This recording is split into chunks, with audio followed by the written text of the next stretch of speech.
Assalamualaikum warahmatullahi wabarakatuh.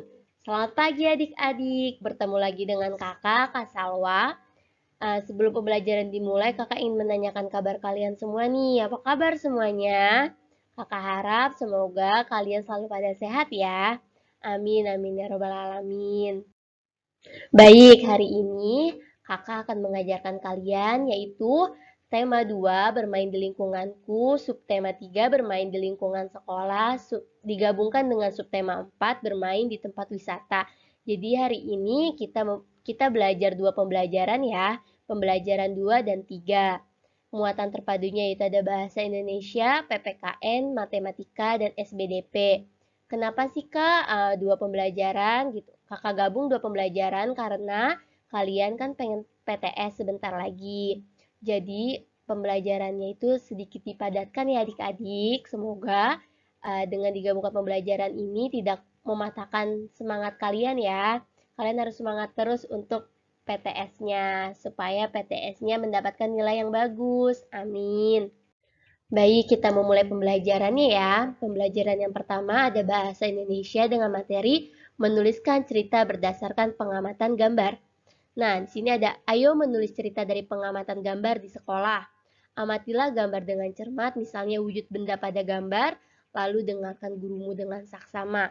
Buatlah cerita singkat berdasarkan gambar dan cerita yang kamu dengar, gunakan dengan kaidah penulisan bahasa Indonesia yang baik dan benar.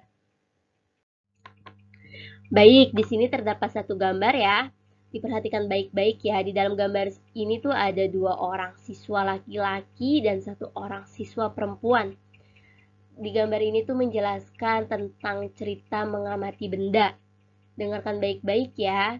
Judul cerita ini adalah mengamati benda. Dani mengamati minyak dengan memiringkan gelas. Bentuk minyak berubah-ubah mengikuti bentuk gelas. Adi memutar gangsing untuk mengamati bentuknya. Bentuk gasing yang berputar selalu tetap. Tia mengikat balonnya agar tidak terbang. Balon dapat terbang karena adanya gas. Nah, di sini Dani yang ini ya. Dani ini sedang mengamati minyak.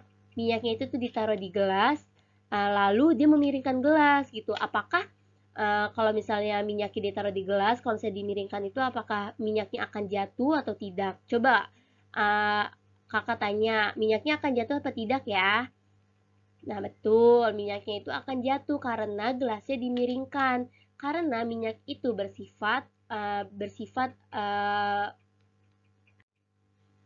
karena minyak itu bersifat cair. Makanya kalau misalnya gelasnya dimiringkan itu akan jatuh minyaknya. Nah, lalu Adi nih, yang ini Adi.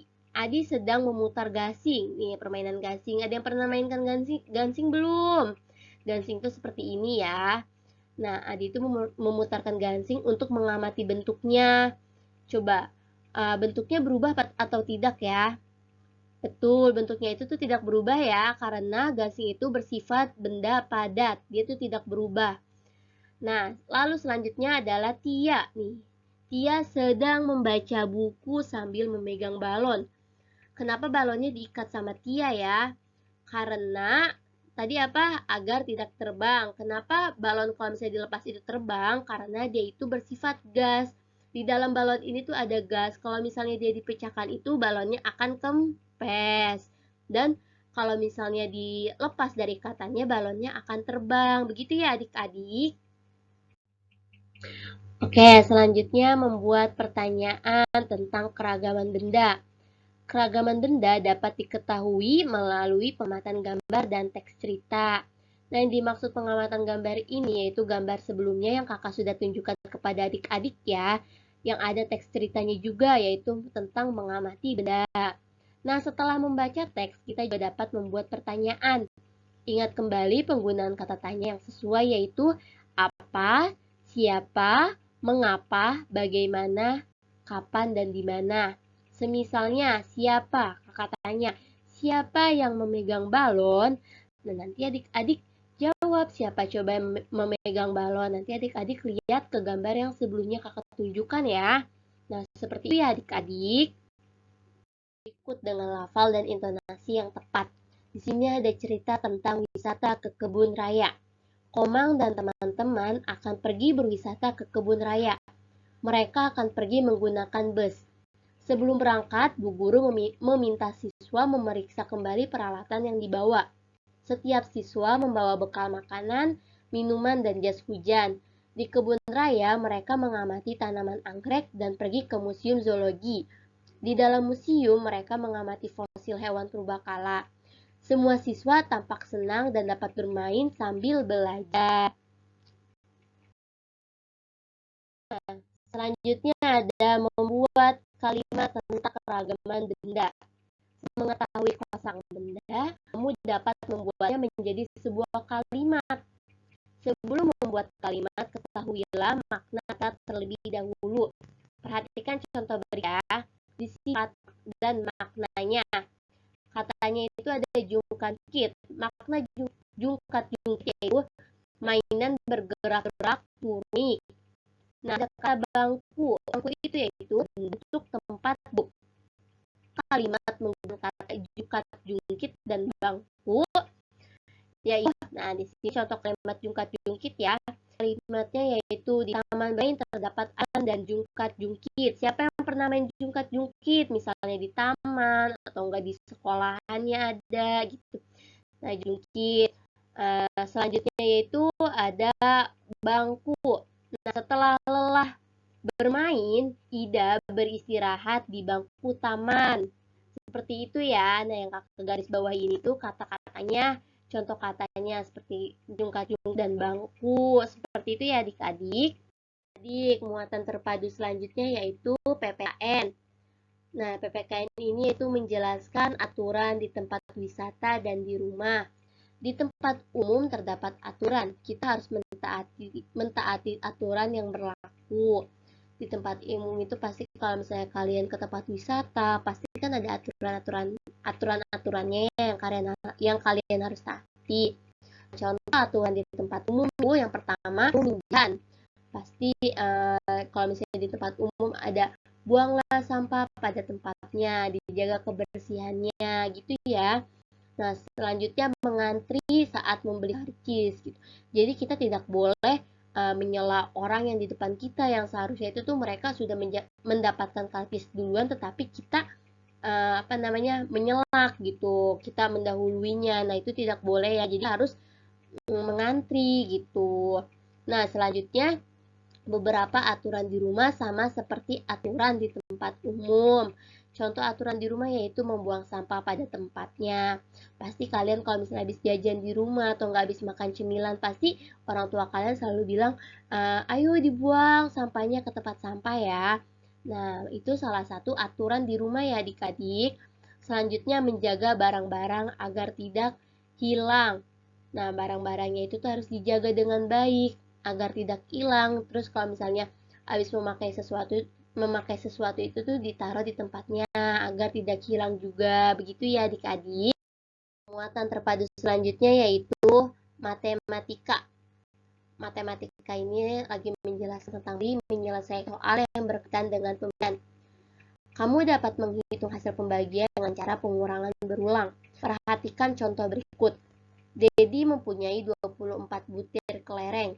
Dedi akan memberikan kelerengnya untuk 3 temannya sama banyak. Berapa kelereng yang diterima setiap anak? Nah, di sini ada penyelesaiannya. Dedi mempunyai 24 kelereng. Dedi memberikan untuk 3 temannya sama banyak. Kalimat matematikanya adalah 24 dibagi 3. Artinya 24 dikurang 3 sampai hasilnya itu 0.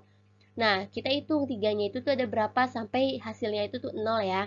24 kurang 3 yaitu 21. 21 kurang 3, 18. 18 dikurang 3, 15. 15 dikurang 3, 12. 12 dikurang 3, 9. 9 dikurang 3, 6. 6 dikurang 3, 3. 3 dikurang 3 hasilnya berapa? 0.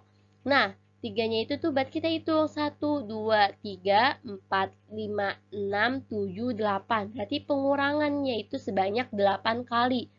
Maka dari itu 24 dibagi 3 itu hasilnya 8. Jadi banyak kelereng yang diterima setiap anak adalah 8 butir. Seperti itu ya adik-adik, yang namanya pembagian melalui pengurangan berulang. Selanjutnya, menghitung hasil pembagian tiga bilangan. Pembagian tiga bilangan dilakukan secara berurutan. Perhatikan contoh berikut. Bu guru membagikan 24 kertas kepada 3 kelompok siswa.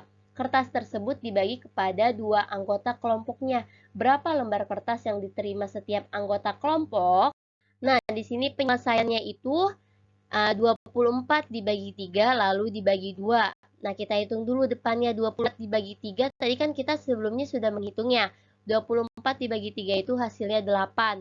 Lalu dibagi lagi dengan 2. 8 dibagi 2 hasilnya adalah 4. Dikarenakan pengurangan berulangnya itu tuh 8 dikurang 2 sampai hasilnya 0 itu 2-nya ada 4 kali. Seperti itu ya adik-adik. Jadi kertas yang diterima oleh setiap anggota kelompok adalah 4 lembar.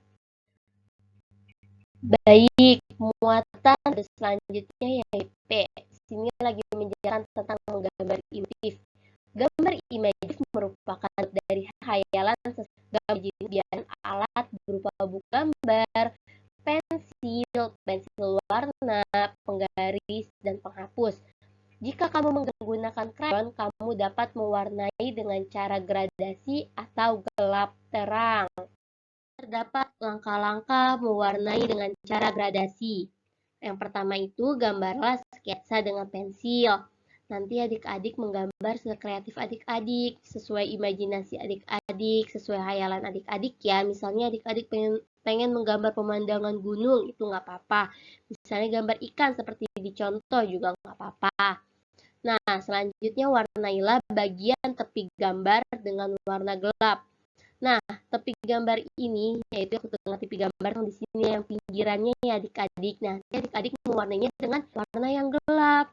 Nah, lalu bagian dalam dengan terang. Jadi ini adik-adik mewarnainya dengan warna yang terang.